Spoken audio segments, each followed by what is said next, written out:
দেশৰ নিৰ্বাচন আয়োগৰ গুৰুত্বপূৰ্ণ সিদ্ধান্ত ভোটাৰ আইডিৰ সৈতে সংযোগ হ'ব আধাৰ কাৰ্ড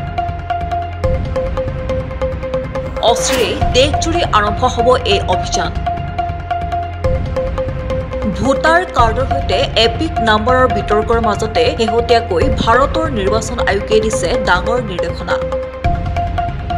ভোটাৰ পৰিচয় পত্ৰৰ সৈতে সংযুক্ত কৰা হ'ব আধাৰ নম্বৰ নিৰ্বাচন আয়োগ আৰু কেন্দ্ৰীয় গৃহ সচিবৰ বৈঠকত এই সিদ্ধান্ত গ্ৰহণ কৰা হয় গৃহ সচিবৰ সৈতে বৈঠকত মিলিত হয় মুখ্য নিৰ্বাচন আয়ুক্ত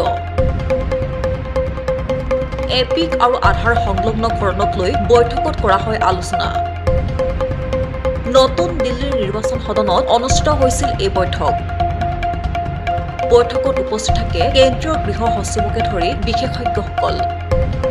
লগতে এই বৈঠকত উপস্থিত থাকে UIDAIৰ শীৰ্ষ বিষয়াসকলো নিৰ্দেশনাত উল্লেখ কৰা হৈছে যে আধাৰ নম্বৰক নিৰ্বাচনী তথ্যৰ সৈতে সংযোগ কৰিবলৈ বিষয়াসকলে য'ত পৰনাস্তি চেষ্টা কৰিব লাগে মুখ্য নিৰ্বাচন আয়ুক্ত জ্ঞানেশ কুমাৰে কয় যে নিৰ্ভৰযোগ্যভাৱে ভোটাৰক চিনাক্ত কৰিবলৈ আধাৰ আৰু মোবাইল নম্বৰ সংযোগ কৰাৰ বাবে সকলো প্ৰচেষ্টা চলাব লাগে নিৰ্বাচন আয়োগে জন্ম মৃত্যুৰ পঞ্জীয়ন অনুসৰি নিয়মীয়াকৈ নিৰ্বাচনী তালিকা উন্নীতকৰণৰ নিৰ্দেশ দিছে ঘৰে ঘৰে জৰীপ কৰিবলৈ কোৱা হয় 18 বছৰ আৰু তাৰ ওপৰৰ প্ৰতিজন ব্যক্তিৰে যাতে ভোটাৰ হিচাপে পঞ্জীয়ন কৰা হয় তাৰ বাবে বুথ পৰ্যায়ৰ বিষয়াসকলক নিৰ্দেশ দিয়া হৈছে নিউজ ডেস্ক ৰিপৰ্ট PB সংবাদ